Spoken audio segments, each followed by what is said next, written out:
Hey everybody, this is Loli Jane, animal communicator and energy healer from animals-speak.com, and you're listening to Loli Jane Animal Communication Podcast, the show that promises to open your mind and heart to the amazing world of animal communication, energy healing, and what I like to call interspecies therapy. Thanks for joining me. First, let me tell you a little bit about myself. I'm a certified international professional animal communicator and pranic energy healer. I offer remote and in person animal communication, whether they are alive or in spirit.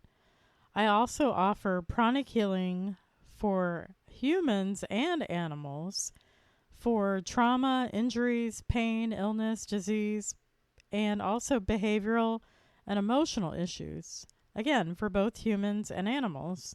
And for the humans, I can also provide spiritual guidance by channeling your angels and guides and even do a past life regression. So if you've ever wanted to become an animal communicator, I also teach animal communication training and provide one-on-one mentoring. So check out my website and workshop schedules at animals or hyphen speak.com or at mindbodyspiritworkshops.com. Today's episode is an amazing interview with myself and Lisa Huber from the I Am Divine Broadcasting Group, where she is interviewing me all about talking to animals. This interview is very long, so in this episode, I'll be talking about part 2, and in the next episode 19, I'll be doing part 3. We'll be talking about everything about animal communication, my personal journey, how I work as an animal communicator, and I hope you enjoy the show. The phone. She goes, "Okay, I'll do a healing." The pain came right out of me as soon as she said yes.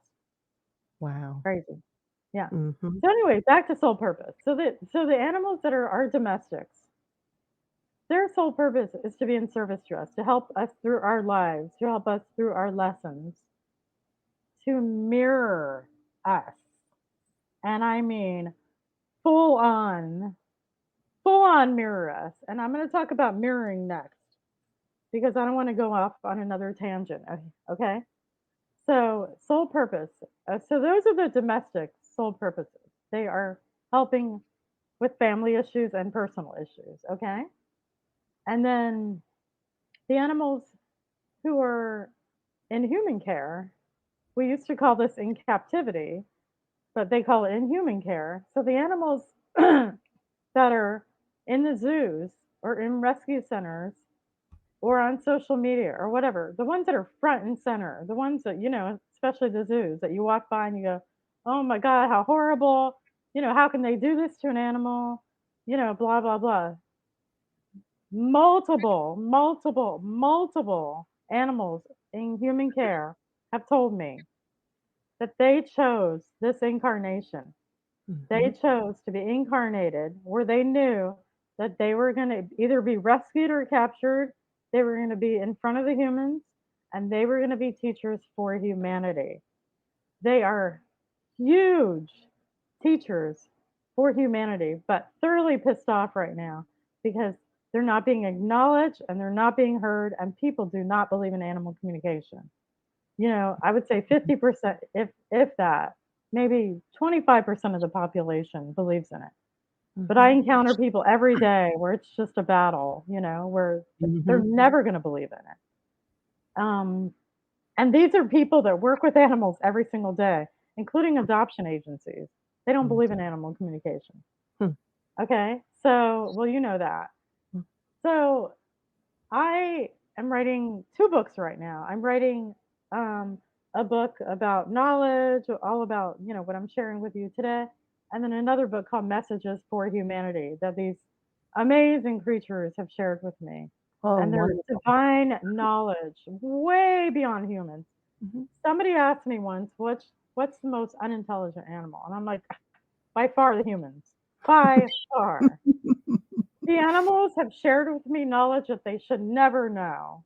Mhm. Number one, they've told me that I'm hard of hearing. They've told me personal stuff about me. Other people's animals have shared with me personal things about myself. And they've told me things about the knowledge of the earth, geological knowledge, history of the earth, history of Antarctica, the Arctic, woolly mammoths, all this stuff. I mean, amazing, intelligent stuff that, like, you would only think you know from a book. So they're way beyond us. They're higher. They're oneness. You Mhm. know, we are one is, you know, spiritual thing that I have learned is the oneness is really, really true. And we Mm. really are one. And the difference between the humans and the animals is the humans have shut that divine nature down. That, we are connected in one. You are not the body, you are not the mind, you are the soul. You are God. You Mm. literally are the soul, and your body is a vehicle, just a vehicle. It's your AI Earth vehicle. That's all it is. Mhm. There's nothing about the body that is connected in one. It's the soul that is connected in one. Our body is just like, a body bag or an AI robot. Um, so so let me talk about so the soul animal, the job versus the sole purpose. Okay, so if we look at the domestic animals, the thing that I also ask them, so the next question I ask them is if they're having behavioral issues, then I'll ask them this question: what is your job? Because sometimes the animal's job and the animal's sole purpose are completely incongruent. And they'll tell me their job, and then I will ask, did you assign yourself that job or did somebody else assign you this job? Okay, this is a huge component and important. So sometimes they assign themselves. They'll say, "I assign myself this job," and I'll say, "Oh, why? Why do you have this? Let's take aggression or let's take overprotectiveness." So if it goes back to, oh, because in the last lifetime, my person got killed or harmed or maimed, and I didn't take care of them enough, and I did such a bad job, and I did such a horrible job, so I had to come back in this lifetime, and I have to do better because I didn't do a good job in that lifetime. So my purpose is to be really protective. I have to protect my person and make sure nobody comes in between me and my person. So like if you have a relationship or a spouse or a boyfriend or husband or wife or your girlfriend and the animal gets in between you two, there that could be why. Or if you're going on a walk and they get very vicious and in attack mode for no reason and you don't know why, it's always aggression, aggression, aggression. That's why. But there's also mirroring. Okay, we'll talk about that in a minute. Okay, so if they say that they did not assign themselves this job and somebody else did, I go, oh, who assigned it to you? I find out who in the family. And sometimes a person inadvertently will have assigned an animal a job. Okay, so if if I see that the job and the sole purpose are completely incongruent, then I will reassign them a job. And the way I work with behavioral and obedience and aggression, it's like magic. It's not magic, but compared to like obedience training, which I laugh at, because animals have told me that they go to human training after they pass. It's a whole nother subject. But Wow. um I laugh at it because animals have shared with me that after they pass, they're in human training school, and I go, why are you in human training school? Oh, because we have to train because I'm coming back and I have to find out how to take care of my human. And I've had more than one animal tell me that they're in human training school up there in the heaven realm I love before it. they reincarnate. Yeah, isn't that cool? It is. So I'm like, the audacity of us to send an animal to obedience training. You know what I mean? So Yeah. the way I work with behavioral issues is what I'm talking about now. So I'll work with, the job versus the sole purpose and where do they come from, and I'll negotiate with them. But first, we have to talk about mirroring because that's another aspect of this. Okay, and then I'll reassign them the job. I'll go, well, hey, how would you like to do your sole purpose? So if they tell me their sole purpose is to protect their person, and they're being overprotective, like aggressive overprotective, I'll say, "Hey, how would you like to protect your person by reducing stress in the household? How would you like to do that? Because that's really protective. That'll protect your person's health and heart and everything. How would you like to bring laughter into the household? And that'll really protect your person because your person won't be stressed anymore." They're like, "Yeah, that's a good idea. I like that." And so I'll reassign them a job at how to bring laughter into the household, how to make them laugh. My God, they stopped doing the aggression right after that. It's like instant. It's amazing. I Um, love that. highly successful. The I had a client where they adopted a foster who was very aggressive when walking, and I actually took them for a walk to see how aggressive. And let me tell you, the two of us could not hold the dog back and practically ripped my arm out of the socket. And so we did this kind of thing. We did an animal communication session with the job and the sole purpose and reassigning the job and finding out if there was mirroring going on. And lo and behold, this animal turned into a different being like within a couple of weeks. I had to train the person. So most of the issues with animal communication is me retraining the person, not the animal. oh, So then I wow. have to retrain the person how to act differently, how to put different thoughts out there in the universe, how to send Mhm. those thought forms out differently. Okay? And within a week or two, I swear to God, this was a neighbor where I can go visit the animal. This animal, like all of her friends is like, "Is this the same animal that you I can't believe this is the same animal." Completely different demeanor. I mean, never got aggressive on walks ever again. Just sweet. You could kiss this animal on the lips. I mean, Oh. like completely non-aggressive, completely changed. Will never go back. Amazing. So Lolly, let's talk about mirroring. Does anybody have any questions before I talk about mirroring? yeah, let me just check in to Okay. see, I noticed hi, Robin. Yeah, we're Lolly's not doing, animal readings, but she is, going over talking to animals, and it's just been wonderful. If you missed anything in the beginning, yeah, because she was asking about, a message, I just wanted to let you know. But you can always connect with Lolly.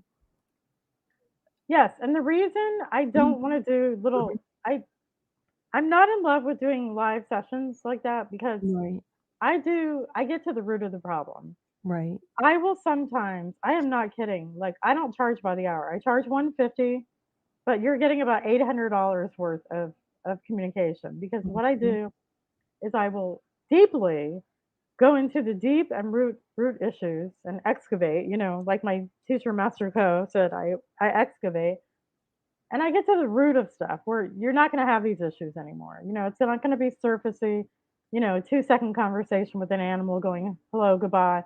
My animal's doing this cutesy thing. Why is it? Right. Because it's like having a conversation with a human. Mm. You're not going to share like deep information with me until I talk to you and you get to know me for about 20 minutes. So after about 20 minutes of me talking to an animal, I get like this profound knowledge that they give me and why they're doing this with a human. It's actual conversation. So that's why I don't like to do the surfacey stuff because you're not really getting how profound the animal communication is. And so No, I that's talk to the animals for a minimum of 2 hours remotely before I ever meet them. mhm. So I have talked to a horse for 4 hours Wow. without stopping, without even, and then I have the human session. So then you and I have our session for about an hour and a half. I give you all the notes. I'll give you like 8 or 10 pages of notes. You don't have to record me. You'll have the notes forever. And if you want me to like chime in with your animal really quickly, if you didn't get everything answered, I can do that. But I rather you have an actual, like, amazing, awesome session. If you want me to say hi to your animal, like we can do this at the end and ask like one little quick question with a picture. I can try to do that. But like I said, it's not my preference. Right, right. I rather do the interspecies therapy work. with And both you of you. do and you do need a picture as well. I know you'd mentioned Yeah, that. I need to picture Yeah, her. and that's Yeah. kinda hard on here. And that's let me mention that. So that's Mhm, how I call in the animal. mhm, So I look at their picture and I call them up by name and the connection to the person. If they have a keeper, I'll say, your keeper so and so. If it's a person, your person ask if we could chat. I don't throw judgments at them. I don't go, your person said you're doing this. I ask the person what the behaviors are, right. not what they think it is. Because sometimes the person will go, my dog has anxiety. And I'll go, show me the behaviors. What are the behaviors? Why do you think your dog's anxious? Right. And they'll name all these behaviors, and it comes out that the dog's not anxious at all. They're showing me Lolly, something. Hmm. excuse me, I'm sorry. I just wanted to say Hunter just joined us and Amanda, welcome. And we were just discussing with Lolly Jane. She's the animal communicator, and you're listening to her now. You can catch her on that YouTube link. If you had any questions, please feel free to flash your mic about talking to animals. I just wanted to make sure, since they popped in, that they know what was going on. And can I ask you a quick question while it's on my mind? Absolutely. And it's about mirroring. And I'm just curious, does an animal sometimes come down and they are not just for that person, but for that family? Because there's a dynamic in the family where, for instance, I have two teenage boys and my husband, and they have their own energy going on. And, I often wonder the mirroring, if it's affecting the animals. I try to keep it a peaceful, but two teenage boys can get a little rowdy. I was just curious how that works. Absolutely. They can mirror a person or they can mirror like a family dynamic or Yeah. something. I had a That's client with those same issues, Yep. and I don't really want to share their information because their No, no, no. information is kind of private. But Yep. um, absolutely. Let's talk about mirroring because it's Yes, not yeah, always mirroring. Don't assume it's mirroring. right. But let me share a mirroring story with you because this Mhm. is mind blowing. It really is. So they can mirror our just like our children or spouses can mirror us. They can mirror us and they can mirror our emotions. They can mirror an emotional state. They can mirror anxiety. They can mirror depression, but they can also mirror something physical. They can mirror actual illnesses and diseases that Mhm. are not theirs. Mhm. And you could take them to the vet until you're blue in the face and spend thousands of dollars and go to 10 different vets and get treatments. And guess what? You're treating the wrong one. Mhm. So let me share this case with you because this is so amazing to me. Mhm. Okay, so I had a client with a cat with an impacted bowel. Okay, so they took for a long time. They went to different vets. They got treatments. They got colonics. They got enemas and all kinds of stuff. It was getting worse and worse and worse. Impacted bowel. It was getting like dangerously worse. Mm. And this went on for a long time. I don't know, a year, 6 months, something like that. So they contacted me and I asked the animal. Like I said, it won't always be mirroring. I ask them. I don't say, "Are you mirroring your person?" I ask them something to the effect like if they tell me, I'll ask them why they think they have a certain ailment. What's going on with you emotionally? What's going on with you physically? And why do you think you have this? What's going on with your pooper that you can't poop? What's going on down there? And sometimes they'll know, but like even like we don't know sometimes why we have something. So Mhm. they're not always going to know. They're not always going to have a diagnosis for you. They're not necessarily going to know that there's cancer. They don't know the word cancer or impacted bowel or whatever. Mhm. But they'll tell me what's going on with their pooper and why they think it's, and sometimes, so I say, why do you think it's going on? And sometimes they'll go, because of dot, dot, dot, and, or I don't know. And then if they say I don't know, I say, are you trying to show or tell me something about your person? That's how I Mhm. ask. Okay. Are you trying to show or tell me something about your person? So that's the path we go down. So if they say yes, then I ask a whole lot of questions after that. What are you trying to show me? What are you trying to tell me about your person? And so the cat with the impacted bowel. So they proceeded to tell me that they didn't know why they had it. I don't know what's going on with my pooper. And I've had my pooper problem for a long time. Hmm. And are you trying to show or tell me something? Yes. Um, what are you trying to show or tell me? Oh, well, I want to tell my person something. What do you want to tell your person? So then proceeded to tell me it has to do with her and her mother and her mother's mother. She didn't tell me any of this. The human being did not share any of this with me. I keep the information that you give me to a minimal. I'm like, don't share too much with me. Don't feed the animal communicator. Tell me what the issues are and then stop talking. Mhm. Because I don't want to know everything because then Right. I go into it with judgment. Mhm. So she didn't share that with me. She just said my cat. So what the cat shared with me, and it has to do with her female family lineage. The Mm. female family lineage. And it had to do with her being mad at her mother and her mother being angry at her mother and her mother's mother being angry at her mother. So I had no knowledge of this whatsoever. Wow. So I called the client back and I said, "So your cat had some interesting information. Your cat shared with me that it has to do with the female family lineage." And those were the words. I mean, I get like some, you know, very complex words from animals, which will blow Mhm. your mind. Mhm. Yeah. So it had to do with female family lineage. And I go, "Do you have an impacted bowel too? Your cat told me that you did." "Yeah, I do." "Wow." She's like, "Wow." And I go, "Do you talk to your mother?" She goes, "No, I haven't talked to my mother in a long time. I'm mad at her. We don't communicate at all." And I go, "What about, does your mom have an impacted bowel?" "Yes, she does too." "Is your mom angry at her mother?" "Yes, she doesn't talk to her mother either." I go, "What about your mother's mother, the Mhm. grandmother?" "No, same thing. She doesn't talk to her mother, angry at her mother." Well, they Mhm. passed, Mhm. obviously, but she was mad at her mother. She Mhm. had an impacted bowel. She wasn't still alive, but she had the same issue. I said, "Well, guess what? This is a case of mirroring, and your cat is mirroring you so well that your cat has a very severe impacted bowel, which they could take one for the team. Your animals can mirror you so well, they will pass for you. They will Mm. pass on and take and let you live Mm. to take some of your stuff. That's where this amazing service is. Mhm.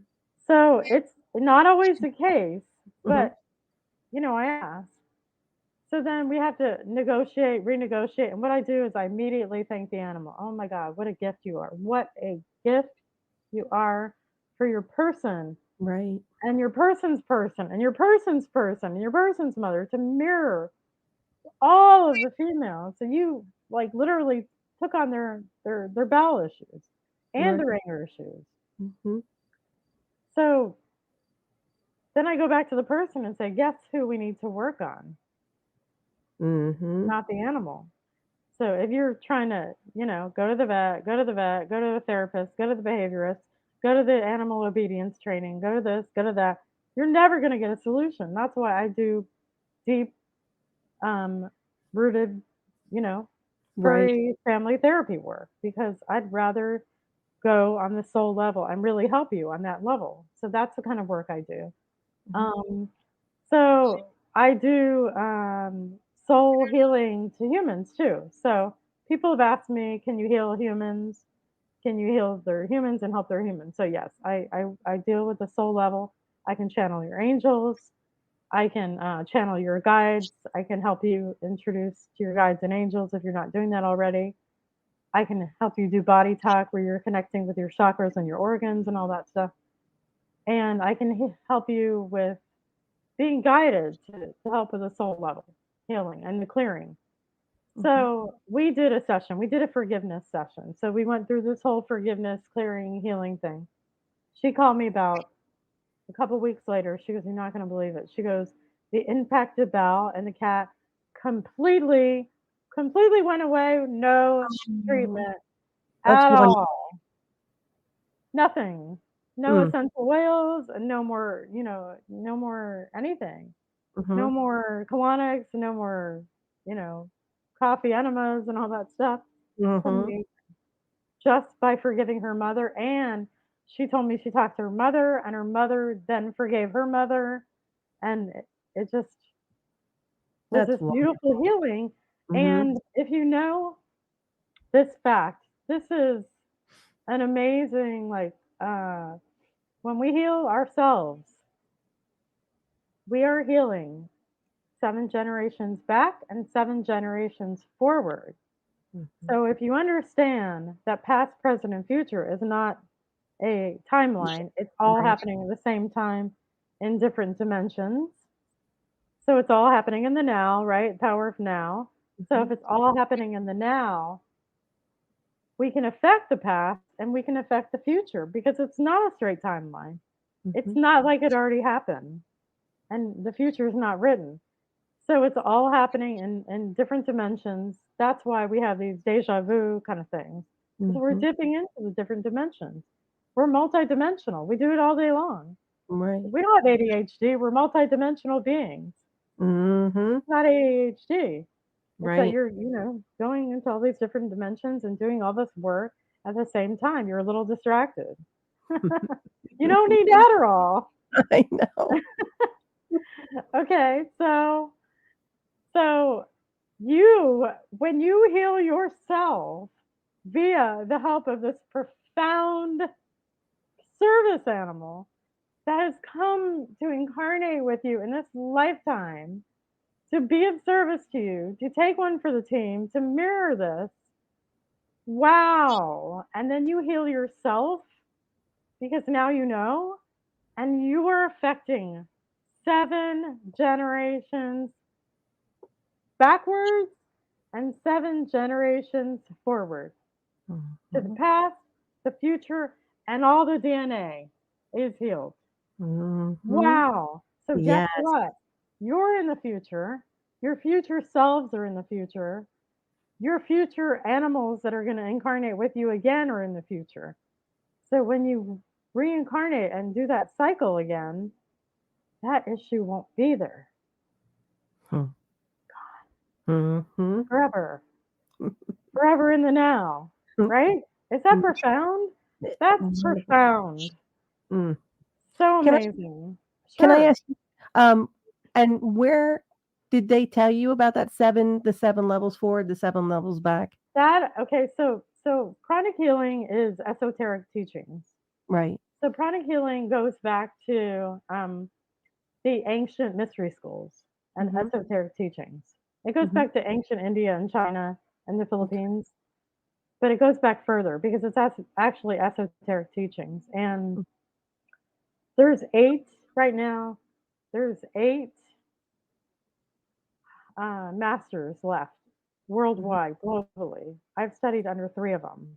Okay. So Grandmaster Choa Koksui Mhm. is the creator of chronic healing, but it wasn't creating, it was remembering. But he Right. passed away in 2007. He's in spirit form, but Mhm. I talk to him every day. I call him in, whether I'm doing a healing, animal communication, all of that. And his Right. teacher, Mahaguchi Mei. So these are ancient teachings, and we have a lot Yeah. of um, teachings that are given to us by the masters worldwide. Mhm. Um, that they teach us some esoteric things, and that was one of them. Wow. So 7 generations forward, 7 generations back. That's That awesome. wasn't, yeah, amazing, amazing. Mhm. Okay, Mhm. so what's our next? Do we have any questions? And then let me figure out Let what me I want to talk about next. let me just check. I'm looking in the feeds, guys. If you're on Facebook, YouTube, LinkedIn, Twitter, and Twitch, and you have a question, please pop that in the comments, and I'm gonna check in Clubhouse. I don't see anybody flashing their mics. Hi, Lady B. I just sent an invite, but no pressure to come up on stage if you just want to listen. I don't see any questions yet. Hmm. Okay, okay. Welcome all the new people. We're doing like a 2-hour talk. It's wonderful. So much Lots of info. information. Yeah, please feel free, whatever platform you're on, you can go back and catch the replay, and I highly recommend. A lot of information, guys. Mhm.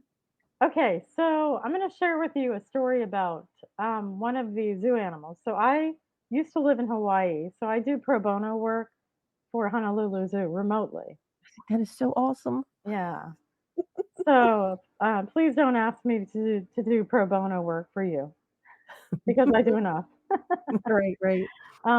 Okay, so I'm going to share the story of Rusty. So Rusty is a male orangutan, and Rusty is in the Honolulu Zoo. He's Sumatra, Borneo, and I forget the backstory, but I think his backstory is a poaching story where he was rescued from poachers Hmm, as a baby, and then he ended up in one zoo and then transferred to another zoo. I think that's his backstory.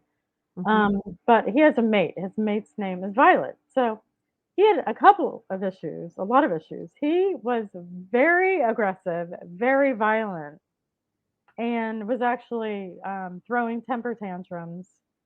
The vets and the keepers, they had to do a health screening for him, and he was around age 40. And just like human males, they get heart disease around that age, so they have to do health screening.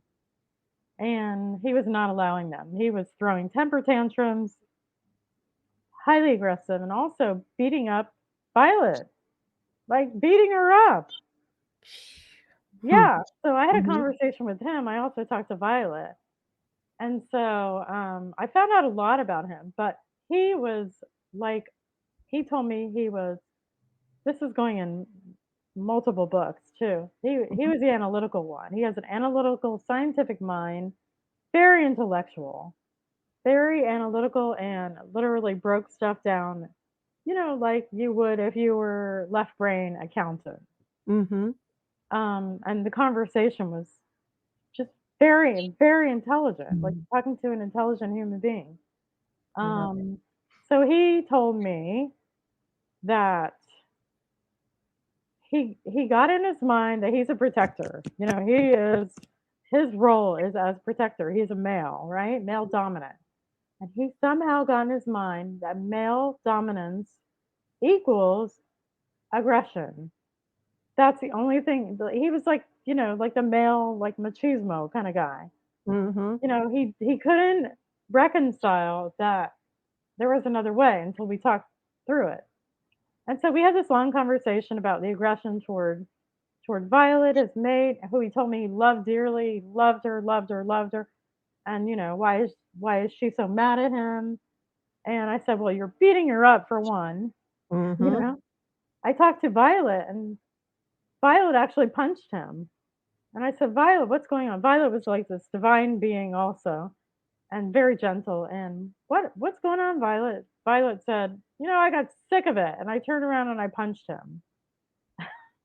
Just like I feel like I'm talking to like a domestic violence couple. Right. So I had to convince. We had a long talk, with Rusty. I had to convince Rusty that there's a different way to take care of the family. He said, I take care of the family. Mhm. So there's a different way to take care of the family besides the kind of dominance that you're used to. So he kind of like, I want to say, absorbed this thought form. There are things that are out there in our floating multiverse that are overarching thought forms, and Mhm. they're incorrect. One of them is, the male dominance. You don't have to be dominant to be masculine. And there's Right. a thought form that's, you think a thought, it goes out like a bubble, but there's a big giant bubble out there. And so, that's what, the non divine masculine that does not know that you can drop the masculinity and the dominance and all of that stuff is Mhm. kind of picking up on this thought form that's out there.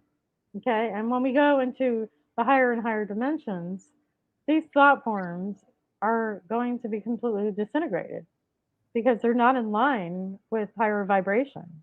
Right. Not in line with 5D. We're already in 4D, but it's not in line with 5D and higher. Mhm. So they will be disintegrated. But right now, like racism is a thought form. Right. So, people pick up on these mass thought forms besides the thought forms that they create. So I understand, so I had to negotiate with him and, you know, discuss what it is to be a male and what it is to be as a protector that you can protect in another way and so on and so forth. And then we had a long conversation about that they need I literally told him like you can't lie to animals. That's what I'm going to talk next about, lying to animals. Mhm. Lying authenticity. Okay. I'm taking notes. Okay. So I'm taking notes for you. Okay, so Rusty and I talked about, you know, that he could do this a different way, and I talked to him about this health check. I talked to him about the heart disease that takes place in the older primates, including humans, and why they needed to get a health screening, and what they were going to do with his blood, what they were going to do with it, and how he would get the information back, and they're just caring for him, and so on and so forth. So we talked about that, and I asked him at the end messages for humanity. Do you have any messages you want to share with the humans? I ask them their sole purpose and their job and all that stuff. So I have like 8 or 10 pages from communication talking to each of these animals. Mm. It's amazing. And they did share messages for humanity, which is going in my book. Um, so then I talked to the keeper. So I talked to the head zookeeper who I'm working with, and she does believe in animal communication. She used to be a marine mammal trainer, hired, contracted by the military Mhm. to do all kinds of things with dolphins out in the open ocean, Mm. hired by Mhm. the military to train dolphins. Not SeaWorld, but the military using Right. dolphins. Okay, and I asked her if she's using telepathy, and she said, no, I wish. So she was using traditional methods of marine mammal training, but our military uses it. They did depth studies. They uh, sent a dolphin 1,000 feet, or as deep as they can go um, with a styrofoam cup attached to them. And Mhm. she said, the meter read 1,000 feet, and they came up and they had like a thimble on them. So because of the compression, it turned into a thimble. So they do all kinds of training with animals in the scientific realm. So telepathy is definitely scientific. There's lots of studies that I found, and it dates back to the ancient Egyptians, the Sumerians, and the Aborigine culture, Mhm. the use of it. So I shared everything that Rusty had told me with her. She called me and she goes, "You're not going to believe this." She goes, "We did our vet check." And she goes, "Not only did Rusty not throw his toys, not throw a temper tantrum, not show any aggression whatsoever, but he put his arm through his sleeve that they had, and he pointed to where he wanted the blood draw to the vet Oh tech." my goodness. Yes. Isn't that Oh, amazing? that is wow. Wow. Wow. Wow. So amazing. Mm. So I Mm. promised all of those animals that I would share their messages for humanity because, like I said, they chose these bodies. They chose to be in human care. They chose this incarnation to be in service to us, to elevate us, to make us aware, to captivate us, to awaken us, and they need to be acknowledged and heard, just like humans. We need to be acknowledged, we need to be loved, and we need to be heard, and so do the animals. Mhm. And the next thing I want to share with you, do we have any questions?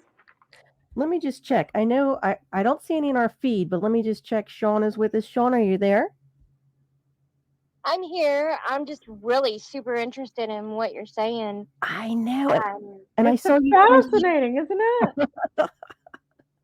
Yes, I changed my I pictures love it. to two of my dogs. Mm-hmm. Because they're just lovey. So sweet. But yeah, I would like to eventually have a session with you on all three of my babies. Oh wow. Yeah. That would be great. I have a bird, 2 cats, and 3 dogs. Awesome. So- Awesome. See, you're Animal an lover. animal mama. Yes. I am. You have animals for a reason. That's why that's why I said my boy in the beginning, Mhm. is because that's exactly what he is. He's my boy, aren't you? And I mean, and he's bossy. Right now, you're getting ready to hear him. Yeah, He's bossy. I love it. Well, because he's trying to talk to us. He's like, wait a second. I think a communicator is talking. Oh my God. Let me share this with you. This is really cool. I love Okay, it. so this blew my mind too. This is Mhm. like one of those woo. Okay, so when I talked to the zoo animals, so I talked to the first one, and then when I went to talk to the second one, there's a lag time in between, right? So when I went to talk to the second one, they're like, before, because I introduced myself. I'm like, hi, I'm Loli. I'm an animal communicator. I talk to animals. Is it okay if we chat? You're so and so zookeeper. So and so by name. Wanted to find out how you're feeling, if you're comfortable, what you need to be comfortable, all that stuff. So when I went to talk to like the second and the third and so on and so forth, animals, and I do that initial introduction, they cut me off before I even said, hi, I'm Loli. And they're like, we know, we've been in line. We've been waiting for you. Where have you been? I'm like, what? They said, yeah, the other so-and-so animal told me that I could talk to you, that you would talk to us. Because honest to God, they may have been in human care forever, for a long time. I don't know how long, I don't know the whole backstories on all of them. And they've never been heard or acknowledged ever until now. This might be the first time ever that they talked to an animal communicator. They're like, let's go. Yeah. I talked to a couple of weeks ago, I talked to a Sumatra tiger, and she is like, I have been waiting for you for months to talk to you. What's going on? Well, they just gave me her to talk to, so I didn't even know I was supposed to talk to her. But apparently, the head zookeeper. That brings us to the end of this episode. I hope you enjoyed this amazing show on talking to animals as much as I love doing it. Be sure to subscribe for part 3. Book your animal communication session now, or check out my upcoming workshops and classes. You have nothing to lose and everything to gain, as well as opening your mind, heart, and spirit to your deep connection with your beloved animals. For more information, please visit my website at animals-speak.com or mindbodyspiritworkshops.com. And please subscribe to my monthly newsletter for invites on classes, workshops, and events, and the latest podcast. Join us next week for episode 19, part 3. If you've enjoyed today's episode, please be sure to subscribe, like, and rate us. And as always, love and gratitude for listening to the Loli Jane Animal Communication and Healing Podcast. This is Loli Jane. The podcast was created, produced, and recorded, researched, and edited by Loli Jane and is a product of Loli Jane Animal Communication and Healing.